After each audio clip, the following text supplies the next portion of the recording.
सोलापूर महानगरपालिका ठेकेदार यांनी वरिष्ठ अधिकाऱ्यांच्या मार्फत 8.5 लाख रुपये निधी उचलली। 1 वर्ष झाले जागेवर काम पूर्ण नाही, निधी गेला कुठे, असा सवाल विश्वभूषण कांबळे व संतप्त भवानी पेठमधील त्रस्त नागरिकांनी केलाय।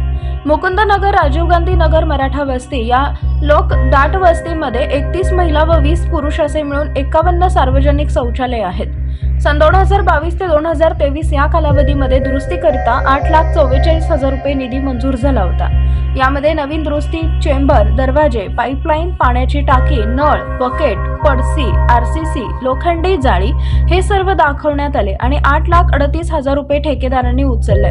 यामध्ये अद्याप कोणते काम झालेलं नाही व वरिष्ठ अधिकारी यांनी येऊन कोणती पाहणी न करता निधी मंजूर करून दिला। यामध्ये वरिष्ठ अधिकारी यांचे संगनमत झाले आहे असे नाकारता येत नाही। सदरील भागामध्ये सार्वजनिक शौचालयाचे घाण पाणी नागरिकांच्या स्वयंपाकघरात शिरत आहे। यामुळे घाणीचे साम्राज्य पसरले असल्याने जीव जाण्याची शक्यता नाकारता येत नाही। तरी 8.5 लाख रुपये निधी गेला कुठे?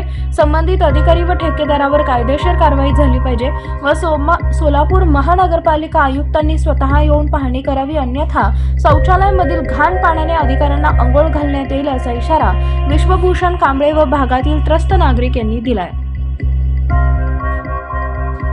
गटारा पाक करते, चेंबरा का पानी घरा में आता है, सब घान घान चाहिए। अंदर दिखा निकला है तो बोलते नहीं लोग। साफ 100 बार बोली मैं जाकर फिर भी नहीं बोला साफ। घरात काय काढायला सांगितलं तर कोण माणसं नाही ती बनते ती पाणी जाऊ दे काढतो म्हणते ती सगळं आळ्या घरात या लागले ती कोण सुद्धा येतात देत नाही ती नगर मध्ये आळ्या बिळ्या सगळं घरात शिरायचे जाणार लेकरायचे आमचे कसं करायचं राहायचं सगळं जावं बाबा। काय महापालिका आयुक्ताला निवेदन द्या, बोलायचं काय बोलायचं सांगा, कळत नाही त्यांना या टिकून मागत नाही येऊ ना